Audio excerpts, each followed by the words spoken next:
एतन्मे संशयं कृष्ण छेत्तुम अर्हस्य शेषतः त्वदन्यः संशयस्यास्य छेत्ता नहीं उपपद्यते। कहते हैं एतन्मे संशयम, हे कृष्णा, यहाँ देखो 3 बार बोल दिया हे कृष्णा, मेरे संशय कर्षण कर डालो, नष्ट कर डालो। हे कृष्णा मैं एतत् संशयम छेत्तुम अर्हसि, आप ही छेदने योग्य हो। लेकिन यह संशय को छेदने का मतलब उसे एक और विशेषण दे दिया, अशेषतः छेत्तुम अर्हसि, पूर्ण रूपेण नष्ट करने में समर्थ है तो आप ही है और दूसरा कोई नहीं हो सकता। तद अन्य, आपसे अन्य कोई दूसरा ऋषि हो चाहे देवता हो, ब्रह्मा विष्णु महेश भी क्यों ना हो, कोई भी अस्य छेत्ता नहीं उपपद्यते। ये मन स्माद, क्योंकि जो है आपके अलावा कोई भी दूसरा व्यक्ति मेरे इन संशयों का छेदन करने में समर्थ नहीं हो सकता।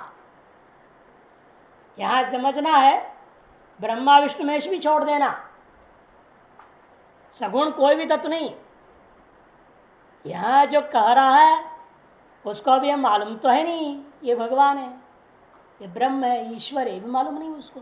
तो आगे जाके पता चलेगा ना, जब ईश्वर दर्शन आदि करेगा तब खुलेगा अंक। अभी तक वो केवल गुरु मानता था, शिष्यस्ते हम शादिमान तम प्रपन्न। यहां आकर के ये जो कहा उसने त्वद अन्य संशय से छेत्ता नहीं उपपद्यते, इससे ज्ञापन होता है अब वो इनको सदगुरु मान लिया और आगे जाकर के सदगुरु को ईश्वर मानेगा। आप ही ब्रह्मा, आप ही विष्णु, आप ही रुद्र, आप ही सब कुछ।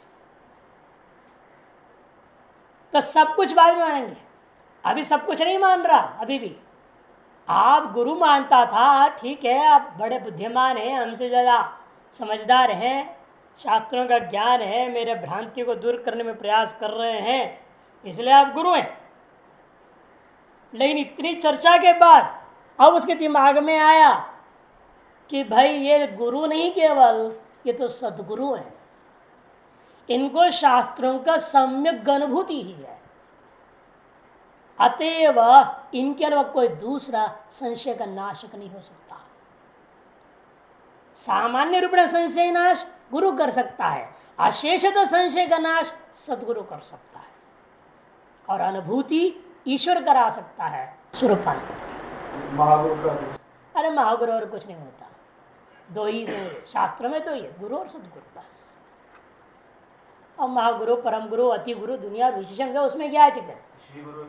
सुगुरु कर दो, विगुरु कर दो, जितने उपसर्ग जोड़ दो, 22 उपसर्ग तो है तुम्हारे पास, 22 स्टेप गुरु बना लो, और क्या दिक्कत है? ऐसे थोड़ी होता है, ऐसे कुछ नहीं। ऐसे श्री श्री श्री, अब 3 श्री जोड़ दिया ना, श्री श्री श्री है गुरु महाराज। अब 1 श्री वाला गुरु होगा, कोई 2 श्री वाला गुरु होगा, 3 श्री वाला गुरु, कोई 4 श्री लिख देगा, कोई 108 श्री लिख देगा, 1008 श्री, अनंत श्री। एक महात्मा थे जो स्टेज संभालते थे प्रवचनों का, महात्माओं की, और कई बार उनको अनेक प्रकार से बड़े बड़े मंडलेश्वर में टोक दे, तो उन्होंने हमको ये विशेषण क्यों दिया, उनको वो विशेषण दे दिया।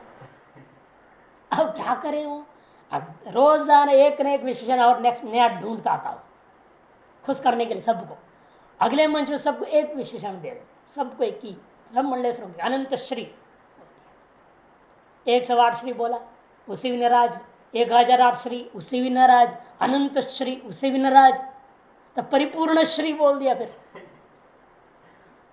उसे भी नाराज हुए तो स्टेज संभाला ही छोड़, बेकार लगता है, छोड़ो बेकार लोग। क्या है महात्मा, गृहस्थी से भी घटिया है ये मंडल से, जितने विशेषण तो उतनी दिमाग खराब है, उसे स्टेज संभालना ही छोड़, स्टेज मंत्री बनते थे हर जगह। तो ऐसे है, इसमें कोई एंड नहीं है। और कोई अपने आप को महागुरु कहे, कोई कहे मैं परम गुरु, अरे वो तो महा तो क्या होता है, मैं तो परम हूँ। अरे परम और महा क्या होता है? महारथी, परमरथी, अतिरथी उससे बड़ा होता है ना अयोध्या में, जैसे मैं अति गुरु हूँ, वो अतिगुरु हो जाए, गुरुत्व का भी अतिक्रमण करने वाला अतिगुरु महादुष्ट, यही अर्थ हो गया ना उसका फिर। तो ऐसे उठपटा वो भी व्याख्या करेंगे, हम लोग वैसे उल्टा सीधा उसका व्युत्पत्ति कर देंगे। तो इसीलिए ये सब में चक्कर नहीं, दो ही होता है शास्त्रों में, सदगुरु और गुरु कहा गया। गुरु मैंने पहले हर आदमी सामान्य किसी गुरु मान लेता है, दीक्षा ले लेता है, उससे अध्यात्म प्रवृत्त हो जाता है, फिर उसके अंतिम द्वार तक पहुंचाने वाला जो मुख्य वेदांत उपदेश देने वाला वो सदगुरु होता है। अभी समझ गया है ये सदगुरु है मेरा सर्व संशय निवारण ब्रह्म ज्ञान से, क्योंकि सर्व संशय कब निवारण होता है? छिन्ना सर्व संशय कब? भिद्यन्ते हृदय ग्रंथि सिद्ध्यन्ते सर्व संशया क्षीयन्ते चास्य कर्माणि तस्मिन् दृष्टि पर। ब्रह्म ज्ञान से सर्व संशय निर्भर होता है। अब इससे मतलब स्वीकार कर रहा है वो मेरा अशेष संशय का आप ही काट सकते का मतलब आप ही मेरे को ब्रह्म ज्ञान का उपदेश देने वाला सदगुरु हो सकते, कोई दूसरा नहीं हो सकता। और आपसे अन्य कोई दूसरा ये काम करने में समर्थ नहीं है, ये मान लिया। लेकिन अभी ये मानने के बावजूद भी वो गुरु ही ब्रह्म है, गुरु ही विष्णु है, गुरु ही ईश्वर है, गुरु ही सब कुछ, ये बात भी नहीं आई है। अभी उपदेष्टा में सर्वोत्कृष्ट उपदेष्टा मान रहा है, अभी भी ईश्वरत्व नहीं माना है, सर्वपदा नहीं माना है, वो आगे आएगा 11वें अध्याय। जब वो आ जाएगा तब असली ब्रह्म ज्ञान मिलेगा। 13वां अध्याय से ब्रह्म ज्ञान शुरू होगा। ज्ञान कांड तो इससे शुरू किया, यहाँ थोड़ी है, कर्मा षटक है। इसके बाद उसको अब भी उसको ब्रह्मोपदेश नहीं दिया, इतना कहने के बाद भी आप ही मेरा सदगुरु है कहने के बाद भी ब्रह्मोपदेश नहीं दिया। अभी कहते उपासना के अधिकारी हो, इसलिए इसके बाद उपासना शक्ति शुरू कर देंगे।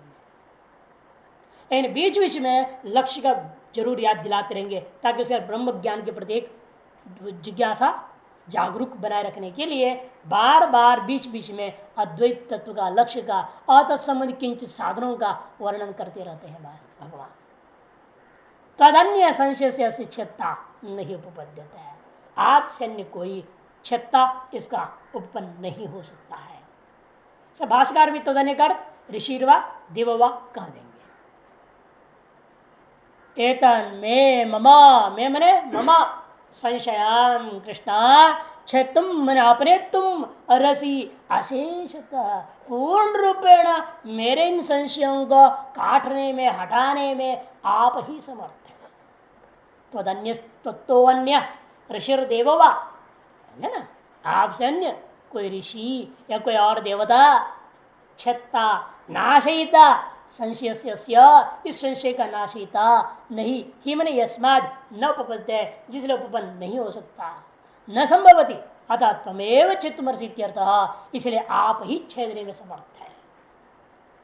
क्योंकि यह तो गति का मामला है ना, प्रश्न क्या है? गति का मामला। ये साधारण गुरु लोग नहीं बोल सकते। जो शास्त्र को अच्छी तरह से घोटा है, गति और आगति के संबंधी सगले शास्त्रों को, और कौन सी कर्म करने पर, कैसा करने पर, न करने पर तो क्या होगा, सभी गति और आगति संबंधी शास्त्रों को जो अच्छी तरह समझा हुआ है और प्रत्यक्ष कर लिया हुआ जो सदगुरु ही ये तरह संशय को निवारण कर सकता है। जैसे चांदोग्य उपनिषद में क्या है, देवता लोगों ने उपदेश दिया जाबाल को, अग्नि देवताओं ने, फिर गति के बारे में वह उपदेश नहीं दे पाए। जब सदगुरु आए तो उन्होंने पूछा, अरे देख रहे तो ब्रह्मज्ञानी जैसा लग रहे हो, क्या बात है? तो उसने पूछा क्या करो, ये सब देवता लोग डर रहे थे आपसे, यही लोगों ने उपदेश दिया। अच्छा क्या उपदेश दिया? उसने बताया चतुष्पाद ब्रह्म का। कहते कि नहीं ये पूरा नहीं है, अभी तुमको गति बताना है बाकी है। तब वो कहते गुरुदेव आप ही दीजिए, कि आचार्य से ही वास्तव प्राप्त विद्या सफल होती है, देवताओं से प्राप्त विद्या भी अधूरा ही होता है, स्पष्ट हो गया है, इसलिए आप ही दे दो। फिर उन्होंने गति की व्याख्या करी, तब वो पूरा हुआ विद्या। इस तरह से उपनिषदों में भी देखने को मिलता है। और ये भी प्रश्न है गति का, कि कर्म को त्याग दिया है, योग मार्ग में लगा है, उसकी सफल नहीं हुआ, पहले ही मर गया, तो क्या होगा? छिन्नाभ्र के समान नष्ट होगा क्या? ये पूछा हुआ है। तो यह है साफ साफ किए हुए कर्म, अथवा जो कर्म न करके अन्य साधन जो अपनाया, उन साधनों का भी साफल्यता के पूर्व ही मरने वाले का गति के बारे में पूछा गया है। और यह गति एक साधारण गुरु का मामला नहीं। अतएव यहाँ पर भगवान भी विकल्प सोच रहे हैं, कहने का इसका मतलब क्या है? उभय विभ्रष्टो योगी नश्यति, इसका क्या अर्थ हो सकता है? दो हो सकती है। अस्मिन्नेव लोके नाश है, कर्म को त्याग दिया, ब्रह्मानुभूति नहीं हुई, लोग सब उसकी निंदा करें, शिष्ट पुरुष उसकी निंदा करेंगे। वेद के ऋग्वेद कर्मों को त्याग दिया, बड़ा योगी बन रहा था और भ्रष्ट हो गया, इस सब लोग उस भ्रष्ट योगी की निंदा करेंगे। ये तुम कहना चाहते हो नाशकार अर्थ? या तुम कहना चाहते हो जो श्रुतियों में कहा गया अथैत यो पथोर न कतरेण चना, इन दो मार्गों में से कोई मार्ग इसको मिलने वाला नहीं है। ते कीटा पतंगा इस द्वंद शूकम, कीट होगा, पतंग होगा, दंद शुक होगा, इत्यादि कुछ भी हो सकता है।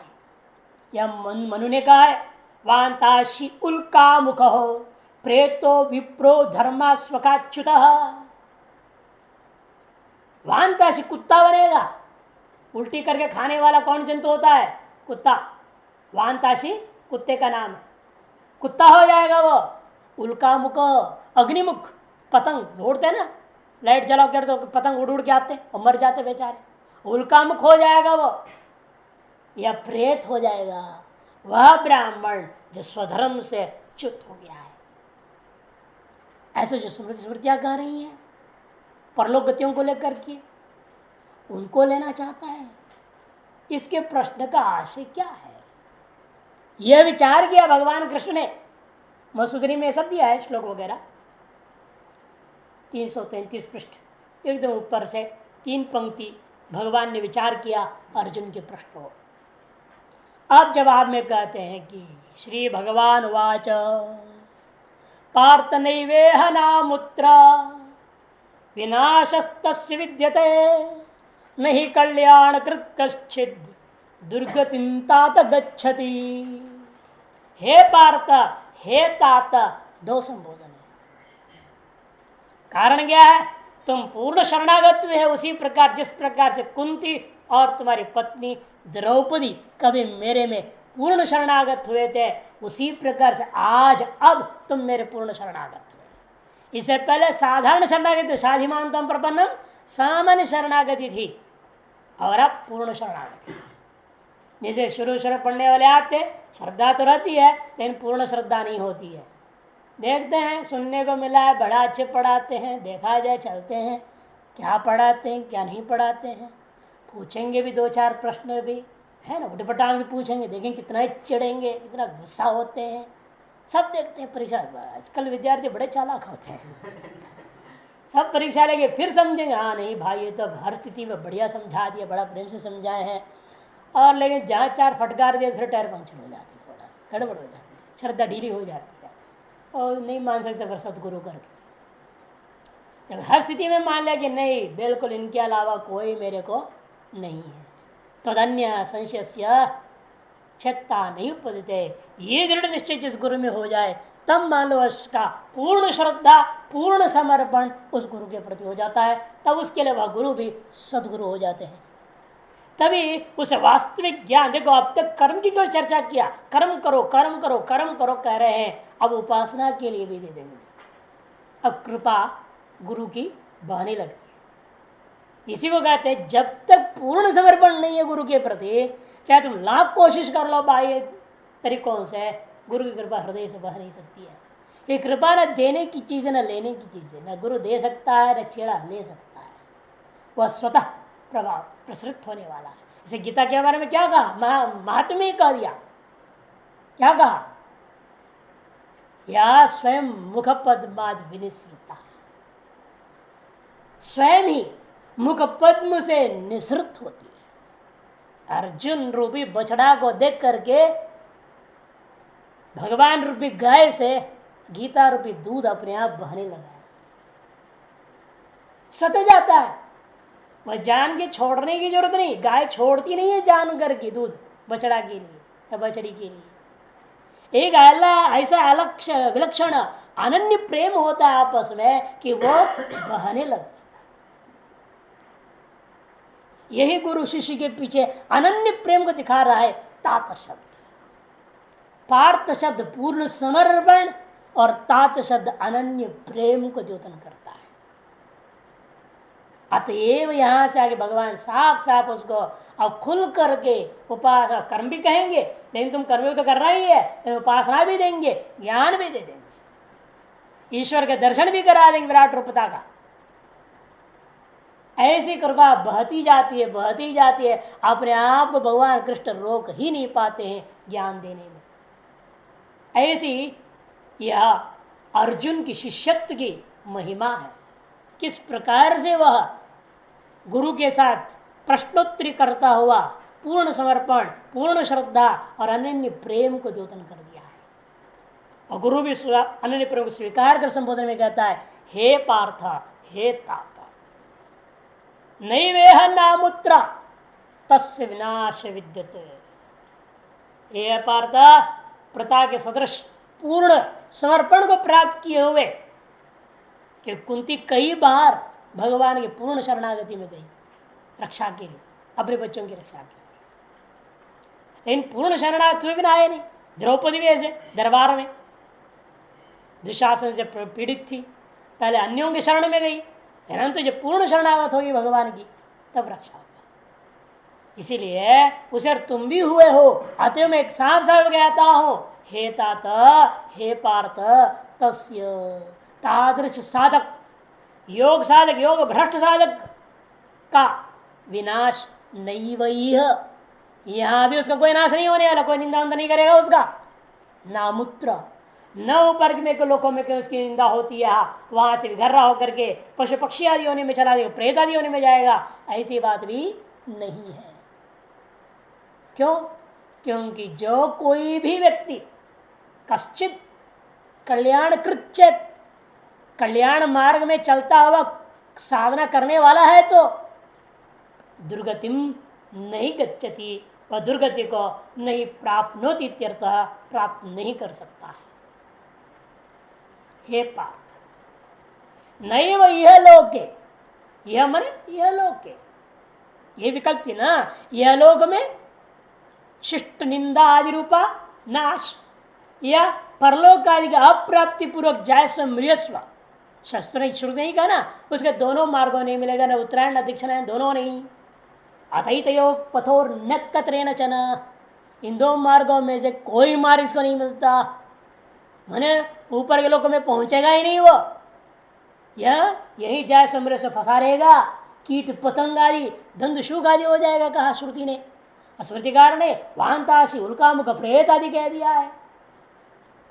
कहते वो भी नहीं समझना, नामुत्र तस्य विद्यते परस्मिन वा लोके, अमूत्र में परस्मिन लोके वा, ऊपर के लोगों में कहीं भी उसका किसी भी प्रकार का विनाश नहीं होता। तस्य विनाश नास्ति नैव न विद्यते।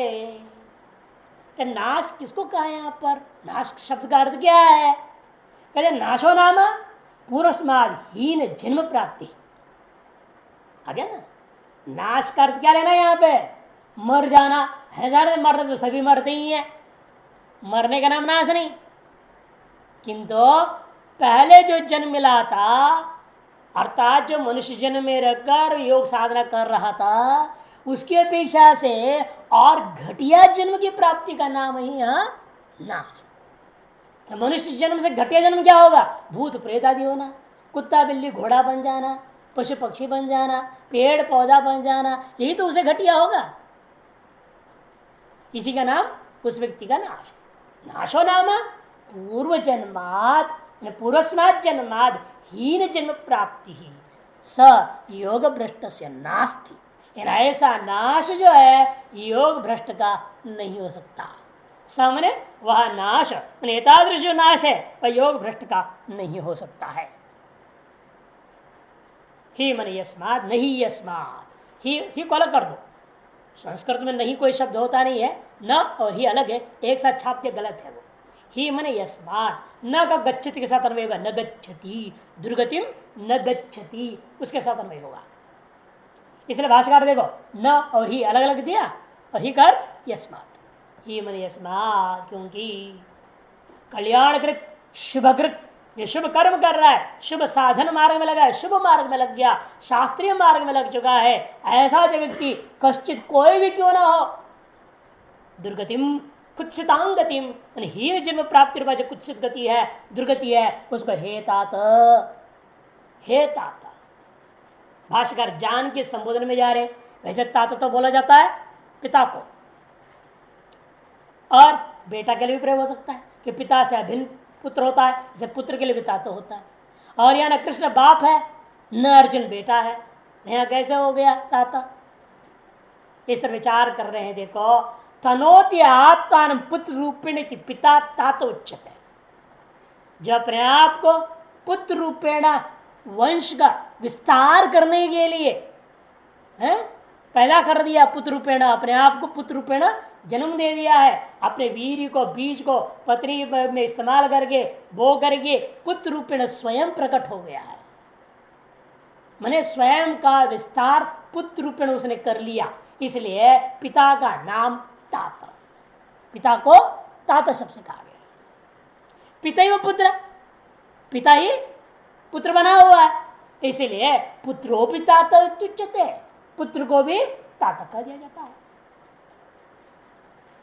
तात्पर्य क्या है? तनु विस्तारे धातु का रूप है तात, तनु विस्तारे धातु का रूप है तात, विस्तार को प्राप्त किया, तनोति, इसलिए विग्रह क्या कि देखो तनोति, तनु विस्तार है, तनोति आत्मान। इस तरह से पिता और पुत्र में तो वंश का विस्तार है, अर्थ तो घटेगी वहां पर, यानी यहां कृष्ण और अर्जुन के बीच में कैसे घटेगा? ये तो गुरु और शिष्य है। भाष्यकार कहते हैं शिष्योपि पुत्र तुल्य तात एव, शिष्य भी पुत्र का तुल्य होने के नाते तात उच्चते, उसको तात शब्द से कह दिया गया है। यह अर्थ घटाना पड़ेगा, कहा देने से नहीं हुआ। शिष्य को तात क्यों कहूं? शिष्य पुत्र तुल्य क्यों है? या किस चीज का विस्तार हो रहा है? किस चीज का विस्तार हो रहा है? ज्ञान का विस्तार हो रहा है। गुरु शिष्य में ज्ञान देता है और शिष्य गुरु के लिए समर्पित होकर प्रेम का विस्तार करता है। शिष्य की ओर से प्रेम का विस्तार है। अनन्याश्चिंतयन्तो माम, अनन्य भक्ति अनन्य प्रेम शिष्य का गुरु के प्रति है, और गुरु का शिष्य के प्रति ज्ञान प्रदान द्वारा ज्ञान का विस्तार किया जा रहा है। अतः ज्ञान विस्तार और प्रेम विस्तार रूपी दो हेतुओं को लेकर के दोनों में यहाँ गुरु को भी तात प्रयोग होगा, शिष्य को भी तात प्रयोग होगा। पूज्यत्व ने गुरु के लिए तात शब्द है, प्रियत्व ने जो है शिष्य के लिए तात शब्द का प्रयोग हो जाता है। यथा जनकत्व पिता के लिए तात शब्द है, और पुत्रत्व प्रिय पुत्रत्व जो है पुत्र के लिए तात शब्द का प्रयोग हो जाता है। सर यहाँ पर ज्ञान विस्तार रूपी हेतु को लेकर, पूज्यत्व रूपी हेतु को लेकर के गुरु के लिए तात शब्द प्रयोग होता है, और प्रियत्व और प्रिय का हमने अनन्य प्रेम का विस्तारगत रूपी हेतु को लेकर के शिष्य के लिए भी तात शब्द का प्रयोग किया जा रहा है। यह मुख्य तात्पर्य ध्यान रखते हुए भाष्यकार ने कदे शिष्योपि पुत्र तुल्य उच्यते, बल्कि शिष्य पुत्र से भी ज्यादा प्रिय होता है। ऐसे भी अनेकों दृष्टांत मिला है, उपनिषदों में भी अन्य शास्त्रों में भी पुत्र से भी ज्यादा प्रिय शिष्य है, ऐसे कई दृष्टांत। द्रोणाचार्य जी को देखो इसी अर्जुन के मामले में, द्रोणाचार्य अपना पुत्र अश्वत्थामा को इतना धनुर्विद्या नहीं दी जितने उन्होंने खुलकर संपूर्ण रूपेण अर्जुन को दे दिया। पुत्र से ज्यादा प्रिय अर्जुन रहा शिष्य, इसे शिष्य पुत्र तुल्य कहना कोई गलत नहीं है। न गच्छति अन्वय कर लेना, वह दुर्गति न गच्छति न प्राप्नोति इत्यर्थः।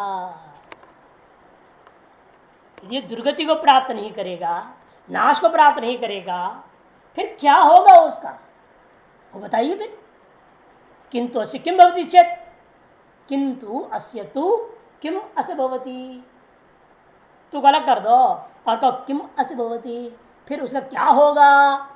ऐसे यदि अर्जुन के दिमाग में आवे तो आरंभ कर दिया भगवान ने, प्राप्य पुण्य कृताम लोकान उषित्वा शाश्वती समाह शुचीनाम श्रीमदांगे योग भ्रष्टोभिजायते अथवा योगिनामेव कुले भवति धीमताम एतद्धि दुर्लभतरम लोके जन्म यदीदृशम।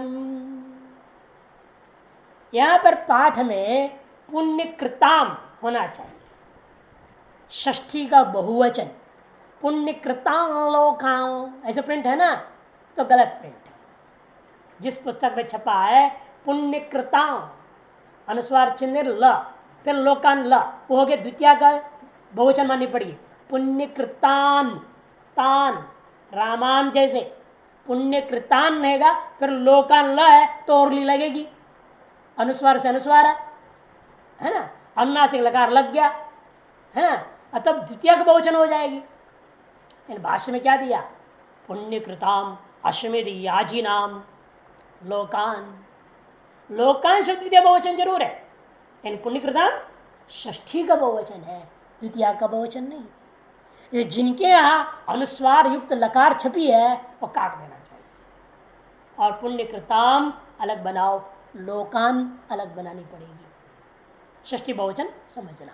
पाठ अपपाठ है, ये द्वितीय बहुवचन गलत पाठ है।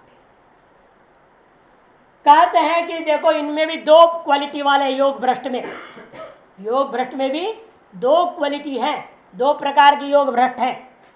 एक कर्मी योग भ्रष्ट है, एक दूसरा उपासक योग भ्रष्ट और सम्यक दर्शी योग भ्रष्ट, समदर्शित्व के लिए प्रयास करता हुआ योग भ्रष्ट। दो भाग में बांटनी पड़ेगी। एक तो निष्काम कर्मयोग कर रहा है, लेकिन अभी वो ब्रह्म ज्ञान अभ्यास नहीं कर रहा है। समयोग समत्व दर्शन जो ना अभी बताया, जो बार बार जो योग समत्व सांख्य योग, इसका अभ्यास नहीं कर रहा। कर्मयोग कर रहा है, निष्काम भाव से कर रहा है, संकल्प त्याग के कर रहा है, वो सब कर रहा है। पहला पक्ष उसका है 41वां श्लोक। और दूसरा जो उपासक होता हुआ सांख्य योग का अभ्यास कर रहा है, समदर्शन रूपी योग, सम्यक दर्शन रूपी जो योग है, इसका अभ्यास जो कर रहा है, उसका दूसरे श्लोक में 42। कर्मी होने के नाते वो पहला वाले को कह देगा पुण्यकृत लोकों में जाएगा, वो उन लोगों को प्राप्त करेगा जो पुण्यकृत पुरुष लोग प्राप्त करते हैं। पुण्यकृताम पुण्यकृत पुरुषों का जो लोक है, पुण्य कर्म करता कौन है? जैसे अश्वमेध याग आदि को करने वाले लोग, ऐसे लोग जिन लोगों को प्राप्त करते हैं, उन लोगों को यह कर्मी जो निष्काम कर्मी होगी, कोई फल का हमने तो किया नहीं था उसने, इसे उसका तो स्वर्ग आदि फल निश्चय नहीं था, कहाँ जाएगा वो? लेकिन उसके कर्म के उत्कटता आदि के आधार पर, उत्कर्षता आदि के आधार पर वो कोई न कोई लोगों को प्राप्त करेगा, उत्कृष्ट लोगों को प्राप्त करेगा। वहां शाश्वती समा काफी वर्ष तक, नित्य वर्षों तक रहेगा, रह करके लौट के शुचि नाम श्रीमतांगे है, शुद्ध आचरण वाले, शुद्ध विचार वाले, सन्मार्गगामी और श्रीमताम, धनी भी हो सकता है, राजा आदि का परिवार भी हो सकता है, करोड़पति घर में भी हो सकता है, ऐसे घरों में वो पैदा होगा। योग भ्रष्टो अभिजायत है। लेकिन ये इतना अच्छा नहीं है, ये दुर्लभ है ये भी, लेकिन इससे दुर्लभतर बताएंगे अगला, वो दुर्लभतर है। फिर एक दुर्लभतम है जिसको बोलेंगे नहीं, भगवान छिपा दिया, चुप, उसके बारे में बोलते हैं। अथवा अब जो समदर्शन का अभ्यास कर रहा था, कर्म को पूर्ण रूपेण त्याग दिया है, अब कर्मयोगी नहीं है, कर्मी नहीं है, कर्म को पूर्ण रूपेण त्याग दिया, और यह अष्टांग योग का अभ्यास करते हुए ब्रह्म चिंतन कर रहा है, समदर्शन योग का अभ्यास कर रहा है, सांख्य योग का अभ्यास कर रहा है, और लेकिन उससे समदर्शन प्राप्त नहीं हुआ, मर गया, वो जब उसको दूसरे कोटि में, ऐसा योगी नामे व कुले, कुले का अर्थ यहां पर पूर्वत गेहे कर दिया जाएगा, योगियों का घर में वो पैदा होगा। वे कैसा योगी है? केवल हठ योगी, राजयोगी, क्रिया योगी, ऐसा योगियों के घर में नहीं, विशेषण दे दिया, धीमता ज्ञानी योगी, ज्ञान मार्ग वाला योगी, सांख्य योगी के घर में पैदा होगा, जिस घर में नित्य निरंतर वेद वेदांत चिंतन होता है और जब सत्संग होता है, साधु संतों के आना जाना रहता है, साधु संत के आने जाने होते हैं, और अभी वो साधु संत होते हैं जो अद्वैत वेदांत के दीक्षित और अद्वैत वेदांत की चर्चा करने वाले साधु संतों का संग है, वहां पहुंचते, ऐसे घर में पैदा होगा। और यहीं पर आकर भाष्यकार कहेंगे वो निश्चित रूप में ऐसा जो योगी ज्ञान साधना करने वाले योगी वो जैसे घर में पैदा होगा, भाष्यकार विशेषण जोड़ देंगे। पूर्व में श्रीमताम कह दिया, अतः यहाँ दरिद्राणाम जोड़ लेना है। दरिद्राणाम धने न दरिद्रोपि संज्ञाने गुणे च पूर्णतया श्रीमदाम भवति। ज्ञान और गुण दृष्टिया ऐश्वर्य संपन्न है, किंतु धन दृष्टिया भले न रहे, ऐसे को यहाँ दूसरे पक्ष में लेना है। ऐसे घर में जगह पैदा हो जाएगा। होते हैं ऐसे। अब हम लोग जो गुरु भाई है निरंजनानंद जी हैं, जो गुरु गद्दी पे बैठे हैं, 4 उम्र में ही उनके माता पिता के गुरु जी के गोदी में डाल दिया, कहते आप ही संभालो, हमें भी संन्यास दे दो। और अपनी सारी संपत्ति मकान वकान सारा चीज राजनांदगांव में, आज भी आश्रम है राजनांदगांव में, सत्यानंद योग आश्रम आज भी है, सारा संपत्ति उन्होंने गुरु जी को दी और कहा कि आप हमको भिक्षा दीजिए, जो आप देंगे रुका सूखा रोटी खा कीजिए। जब जितना बड़ा बहुत लंबा चौड़ा संपत्ति है, आम की बगीचा है, मकान, बड़ी कोठी थी, पूरा आश्रम को दे दिया। और गुरु जी ने जहाँ रखा जैसे रखा चुपचाप सेवा में दिन रात लगे हैं, योग सीख रहे सिखा रहे, चल रहा है। वो बच्चा अब तो हो गया 50 उम्र का लगभग हो रहा है, इनका ना 4 उम्र में देखो कैसे घर में वो पैदा हुआ, और घर के लोगों का पहले से संबंध साधु संतों से रहा। और महाराज जी भी जब यहाँ से दर्शन के लिए घूम रहे थे, उस समय उनके गांव होते हुए निकले थे, वहाँ का संपर्क हुआ था, वो संपर्क बनाए रखे। महाराज जब जहाँ भी जाएंगे हमको पत्र व्यवहार संबंध बनाए रखा, कहाँ है ठिकाना बताते रहिए।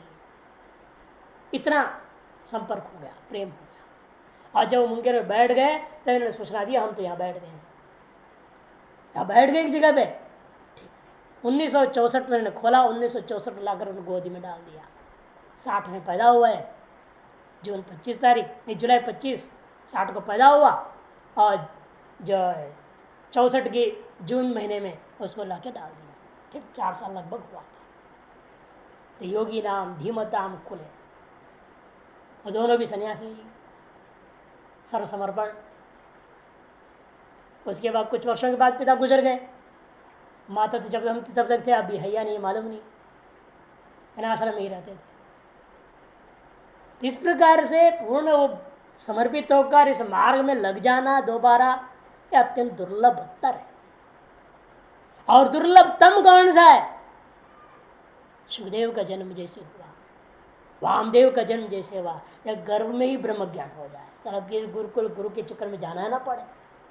वो दुर्लभतम जन्म है, उसका भगवान ये चर्चा ही नहीं करते, क्योंकि वह असंभव प्राय है। गर्भ में ही ब्रह्म ज्ञान हो जाए, जन्म से ब्रह्म ज्ञान। मदलासा ने अपने बच्चों को दी, जन्म से ब्रह्म ज्ञान दे दिया। जन्म के बाद से उनके कान में फूंकती रही वेदांत, पूरी वेदांत सुनाती थी। जब भी बच्चे बेटा प्यार करे तो वेदांत सुनाती थी। ऐसे माँ के यहाँ जन्म लेना कोई साधारण बात नहीं है। वो सब ये दुर्लभ तरम में आ गया। जन्मोत्तर काल वेदांत श्रवण हो रहा है ना, जन्मोत्तर काल में होना। अथवा योगी नाम कुल धीमताम ये तद्धि, यह जो जन्म है ना इस प्रकार का, वो दुर्लभतर है इस लोक में। यदि ईदृशम जन्म लोके एतद्धि दुर्लभतरम भवति। तो कर्मफल त्यागी कर्मयोगी पहला ले लिया। आप कहते कि भाई देखो दूसरे में जो है सांख्य योगी और उपासकों को ले लिया। मधुसूदन स्पष्ट करके अलग अलग करके बता दिया है यहाँ पर। मधुसूदनी अगला पृष्ठ 335 में कहते हैं एतर योगी नाम इति न कर्मी ग्रहणम, स्पष्ट कर दिया पहला पंक्ति के अंत में। योगी नाम शब्द से समझ लेना, आप कर्मी को मत लीजिए, क्योंकि पहले कहा ना सांख्य योग हो पृथक बाला योग से कर्मी को लिया जाता था। नहीं, यह पुरुष लोक से कर्मी ले लिया, क्योंकि कर्मी का गति होता है, कर्म की वजह से क्या हो गया, वो पुण्य लोक में चला गया। और जो कर्म किया ही नहीं वो कहां से पुण्य लोक चला जाएगा? कोई लोग तो जा नहीं सकता, वो तो धीमताम योगी नाम कुले। इसलिए यहां दूसरा जो है कर्मी का मामला नहीं, ये स्पष्ट है। भाष्य योग मार्ग प्रवृत्त सन्यासी, यहां सन्यासी से लेना कर्मयोगी कर्मफल त्यागी, वह ब्रह्म विज्ञान वाला सन्यासी नहीं लेना है। पहला श्लोक वाला विषय है योग मार्ग में प्रवृत्त जो कर्म फल त्याग करने वाला सन्यासी। सामर्थ्यात उसने की गई जो फलाकांक्षा रहित किया गया जो कर्म है, उन कर्मों की सामर्थ्य से क्या हो गया, प्राप्य यानी गत्वा जाके कहा जाएगा, पुण्यकृताम षष्ठी बहुवचन पुण्यकृताम अश्वमेध याजिनाम, जो अश्वमेध याग आदि जो करते हैं ऐसे यजमान लोग जिन लोगों को लोकान जिन लोगों को प्राप्त करते हैं, तत्र च वहां जाकर के गत्वा उषित्वा वहां रह करके वासम अनुभूय वहां कुछ समय वास करके शाश्वती नित्यासना इस जन्म यहां मनुष्य जन्म की अपेक्षा से कुछ अधिक समय तक को या सापेक्ष नित्यता का दिया नित्यासमा संवत्सरान तद भोग क्षय, वह भोग का क्षय होने पर नीचे। इसे दो प्रकार के लोग होते हैं यहां जो योग भ्रष्ट में गिनती किए जाते हैं। मसूदनी बहुत सुंदर विभाजन कर समझाया है, देखो तदेव योग भ्रष्ट से शुभकृत्वेन लोकद्वेपि नाश भावे किं भवति इत्युच्यते। योग मार्ग प्रवृत्ता सर्वकर्म सन्यासी वेदांत श्रवणादि कुर्वन् अंतराले म्रियमाण कश्चित् पूर्वोपचित भोग वासना प्रादुर्भावाद विषेभ्य स्पृहयति। पहला कोटि वाला कैसा है, किसी पूर्व वासना के वजह से पूर्वोपचित भोग की वासना प्रादुर्भाव हो गया, विषयों की स्पृहा हो गई, विषय भोग करने की इच्छा लेश मरते वक्त उसके प्रारब्ध कर्म के रूप में प्रकट हो गया है। अब उसको भोग करने उसको जाना पड़ेगा तत्त लोक, वो लोकों में जाएगा भोग करके लौटेगा। और दूसरा कैसा है, कश्चित वैराग्य भावना दाढ़ियात न स्पृहयति, वैराग्य की भावना दृढ़ थी अतएव उनको विषय वासना तंग नहीं किया, मरण काल में विषय वासना जग करके प्रारब्ध कर्मांश रूपेण उसमें लगा नहीं, तो ऐसा व्यक्ति किसी लोक में जाके लौटेगा नहीं, किंतु यहीं सीधे ही किसी योगी को कुल में जन्म ले लेगा। ऐसा महान गृहस्थ योगी जो वेदांत श्रवण आदि में रुचि रखने वाले हैं, ऐसे घर में जाकर के वह जन्म ले लेगा। और घर के लोग पहले बचपन से उसको संतों का संग में रख करके योग वेदांत ध्यान के मार्ग में लगा के रख देंगे। ये बाकी से होता है।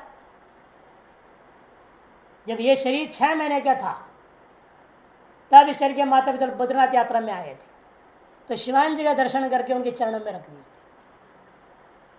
वो आशीर्वाद दी जो भी मन में दिया, भगवान जाने तो साधु बन गया ये था। और जब 4 साल का था तब वो ले गए थे रमण महर्षि के आश्रम में,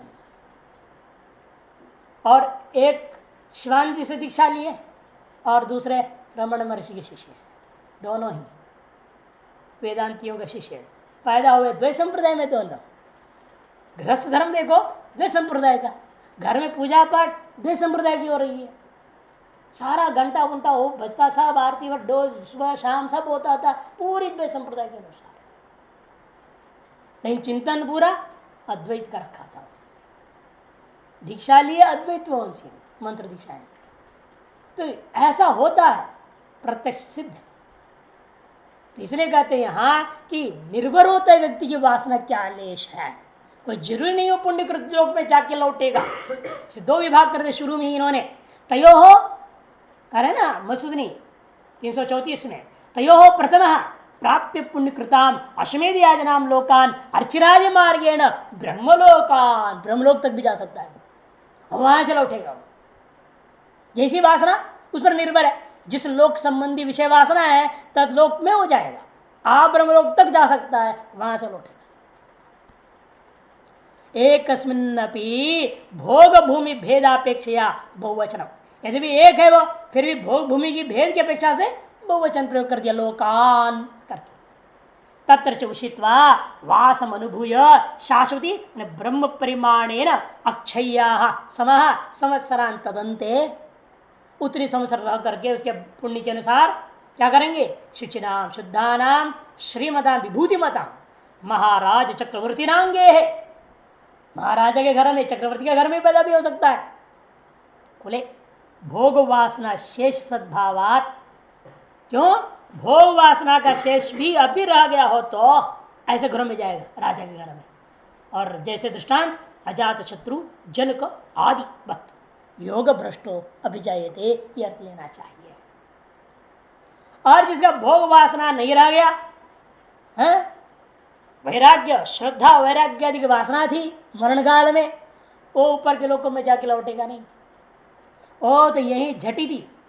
हाँ, अंतिम पंक्ति भोग वासना विरह पुण्यकृताम लोकान अप्राप्य योगी नाम एवं दरिद्राणाम ब्राह्मणानाम। आ गया ना, मसूदनिकार का दरिद्राणाम में ब्राह्मणानाम भी जोड़ दिया। भाष्यकर केवल दरिद्राणाम कह रहे हैं और अब ब्राह्मणानाम जोड़ दे रहे हैं। दरिद्र ब्राह्मण के घर में पैदा हो जाएगा, न तो श्रीमदाम राज्याम कुले, श्रीमान जो है धनवान राजा के कुल में पैदा नहीं होगा। ये विशेषता है। श्रद्धा वैराग्य आदि ऐश्वर्य है इसके पास। श्रद्धा वैराग्य ज्ञान निष्ठा आदि रूपा संपत्ति होने पर भी बाह्य धन रूपा संपत्ति भोग सामग्री रूपा संपत्ति नहीं है। और राजमहल में पैदा तो क्या होगा, वह भोग सामग्री खूब रहता है। इसे दरिद्राना ब्राह्मण में का तात्पर्य यहाँ ये नहीं कि धन नहीं है, पढ़ा भी नहीं सकता, ऐसा अर्थ नहीं लेंगे। या इतना लेंगे कि भोग सामग्री अभाव है। जितना रहने के खाने पीने कपड़ा लत्ता चाहिए, शास्त्रों का श्रवण मनन सत्संग आदि की जितनी जरूरत उतनी है, ऐसे घरों में पैदा हो जाएगा। ब्रह्म विद्यावता और स्पष्ट कर दिया, धीमता मैंने ब्रह्म विद्यावताम कर। भाष्य में भी करे इसलिए शुचि नाम यथोक्तकारी नाम। शुचि नाम का मतलब क्या, शास्त्र के अनुसार कर्म करने वाले लोग। ऐसे श्रीमदाम विभूति मताम गेहे गृहे योग भ्रष्ट विजायते, अथवा श्रीमदाम कुलाद अन्यस्मिन। अथवा कर क्या लेना, अथवा क्यों कह रहे मंत्र श्लोक में, उसकी व्याख्या करें भाष्यकार। अथवा मैंने पूर्व में कहा हुआ श्रीमताम कुलाद अन्यस्मिन इत्यर्थ। जो श्रीमान वालों का कुल होते हैं उनसे विलक्षण कुल में, उनसे विलक्षण क्या है, वो योगी नाम एवं दरिद्राणां कुले। श्रीमदान से विलक्षण दरिद्रता विपरीत। ऐसा जो योगियों के कुल में भवती जायते धीमताम, भाष्यकार तो बुद्धिमताम कर देते हैं, मुस्लिमकार कहते ब्रह्म विद्यावताम भी जोड़ दिया। हाँ, केवल बुद्धिमान नहीं है वो लोग, ब्रह्म विद्या को भी के प्रति भी उनका रुचि बनी हुई है। ऐसे के गृहस्थी के घर में पैदा हो जाएगा। ये तद्धि जन्म माने क्षत्रिय घर में पैदा नहीं होगा, वैश्य के घर में भी पैदा नहीं होगा, शूद्र का तो सवाल ही नहीं उठता है। तो अनधिकारित्वादेव मृच्छादि में तो कहां से संभव है। इसलिए बड़ा आश्चर्य होता है जब ऐसे शास्त्रों को पढ़ते हैं। जब बड़े बड़े योगी हैं वे विदेशी औरतों को चेड़ी बनाकर उनको गद्दी देते हैं, कहां तक ये उचित बनता है, समझ में नहीं आता।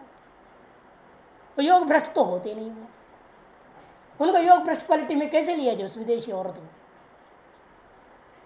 यहाँ तो भगवान कह रहे हैं जब भाष्यकार थोड़ा और ज्यादा ये होते हुए इतना ही दरिद्राणाम कुले, मसर बड़े कट्टर हो गए, नहीं दरिद्राणाम ब्राह्मणानाम कुले ब्रह्म विद्यावताम धीमताम कुले, जब ऐसे कह दिए तो कोई म्लेच्छ घर में पैदा हुआ औरत को गुरु बना दे, कैसा हो सकता है। अनधिकारी है, अयोग्य है, योग भ्रष्ट तो है ही नहीं। लेकिन जगह अरविंदो है ना, महर्षि अरविंद, वो क्या कहे, विदेशी औरत को बिठा दिया। परमहंस योगानंद बड़े क्रिया योगी की बात करता है, विदेशी औरत को बिठा दिया। अच्छे चल इस युग में अभी अभी हुआ घटना है, 30-40 साल पहले, 20 साल पहले, पता नहीं क्या है। ये शास्त्रानुसार है ना, वो ठीक नहीं लगता है, अनुचित है। किसी भी कारण से बनाए हो लेकिन वो उचित नहीं है। अब बनाओ महंत मंडलेश्वर तो योग भ्रष्ट को बनाओ, ढूंढो योग भ्रष्ट को। कोई ब्राह्मण घर में पैदा हो, इसके घर द्वार संस्कार ठीक ठाक हो, माँ बाप ठीक ठाक हो, सब वेदांत वगैरह श्रवण में शासन सेवा सत्संग आदि में रुचि रखते हो, ऐसे कुलों से आया हुआ जो ब्राह्मण बालक हो उसको दीक्षा देकर उसको पढ़ा लिखा करके उसको बिठाओ। बिठाना ही है तो काहे कोई मलेच्छों को बैठाए बेमतलब। महर्षि महेश होगी वो भी ऐसे ही बिठाया। मुसलमान था, मुसलमान से ईसाई हुआ, ईसाई से हिंदू बने, हिंदू से महंत हो गए बड़ा करोड़पति। ऐसे सब लोग और कहते थे योग भ्रष्ट। अरे योग भ्रष्ट होता तो मुसलमान घर में कहाँ से पैदा होगा, सनातनी के घर में चला गया। यहाँ तो कहते हैं कहाँ जाएगा वो। वो जाने उनके प्रारब्ध जाने। एतद्धि जन्म दरिद्राणाम योगिनां कुले दुर्लभतराम। ये जो जन्म है जो दरिद्रों के दरिद्र योगियों के कुल में जो होना है वो दुर्लभतरम दुख लभ्यतरम भवती, दुख पूर्वक लभ्यतर होता है ऐसा मानना चाहिए पूर्व अपेक्षा। ऐसा ना, दुर्लभतर क्यों बोले? ये कोई दुर्लभ होगा? दुर्लभतर है, दुर्लभतम है। दुर्लभ क्या है? तो पूर्वम अपेक्षा, पूर्व में जो तो दुर्लभ है ये दुर्लभतर है। लोग है इस संसार में ये जन्म यदि ईदृशम यथोक्त विशेषण कुल है, यथोक्त विशेषण वाले कुल में इस प्रकार कुल में जो जन्म लेना है वह अत्यंत कठिन है, ऐसे समझो। यस्मात्, क्योंकि क्या कारण है आपने ऐसे कह दिया दुर्लभ दुर्लभतर दुर्लभतम जन्मों का वर्णन कर लिया। दुर्लभतम जन्म तो यहाँ गोपनीय है, छिप गया है कि तैत्तिरीय ब्राह्मण में कहा है। वास्तविक ऐश्वर्य क्या है? इसलिए श्रीमतां कुले से भले ही टीकाकर लोग राजा क्षत्रिय वैश्य आदि ले लिया, खूब धनी, ऐसे ये कोई जरूरी नहीं है। वहां पर भी आप श्रीमतां ब्राह्मणाम ले लो और दरिद्राणाम ब्राह्मणम दूसरे श्लोक में ले लो, कोई आपत्ति नहीं। क्योंकि तैत्तिरीय ब्राह्मण में श्री किसको कहा है? ऋच सामान्य यजूंशी साई श्री अमृता सताम। सताम पुरुषाणाम, सत्पुरुषों का श्री अमृत, श्री अमृत तुल्य श्री ऐश्वर्य क्या है? कहते ऋग्वेद यजुर्वेद सामवेद और कुछ। एक 3 वेद और वेद ज्ञान ही सबसे बड़ा धन है ब्राह्मण का। जिस ब्राह्मण के पास वेद और वेद ज्ञान है वही असली धनी ब्राह्मण है। और भले अरब रुपया हो और वेद नहीं पढ़ा हो वो दरिद्र ब्राह्मण। रुपयों से यहाँ पर शास्त्रों में जो है श्रीमता को नहीं देखा जाता है। ब्राह्मणों में रुपया तो तुच्छ वस्तु है। अर्थस्य दासो सर्वे न दास कस्यचित् अर्थः। महाभारत में भीष्म पितामह कहते हैं सारी दुनिया अर्थ के दास है। अर्थस्य दासो ही सर्वे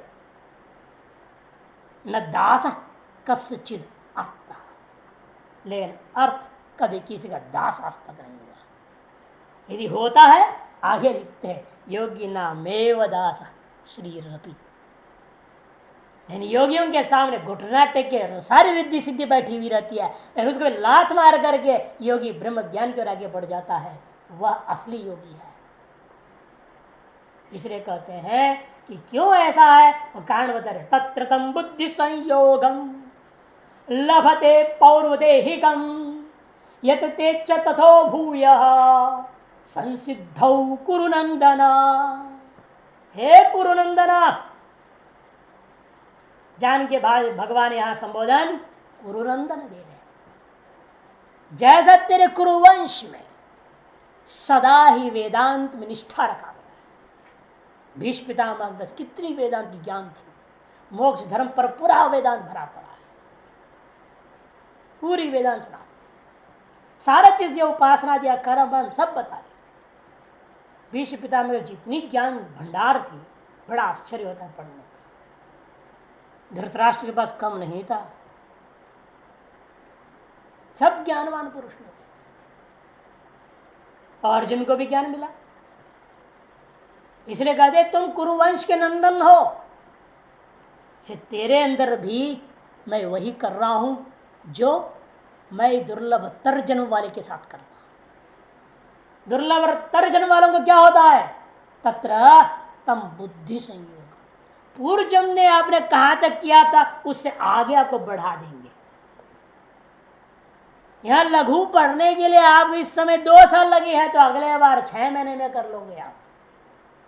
पिछले बार 4 साल में किए होंगे, उससे पहले बार 10 साल में भी नहीं हुआ होगा। कई जन्म से चल रहा है चक्कर। ऐसे ही होता है, वासना दृढ़ होती जाती है, सुनते खटखट याद होते जाता है। सुनते ही हमें लघु कर्म में 9 महीने लगे, बीच में छुट्टियां छोड़ करके अष्टाध्याय केवल उसी 9 महीने के अंदर पर रट लिए। 7 तर्क संग्रह भी रट के सुना रहे थे। 3 चीज रटाई चलती थी एक साथ, तर्क, लघु और अष्टाध्याय।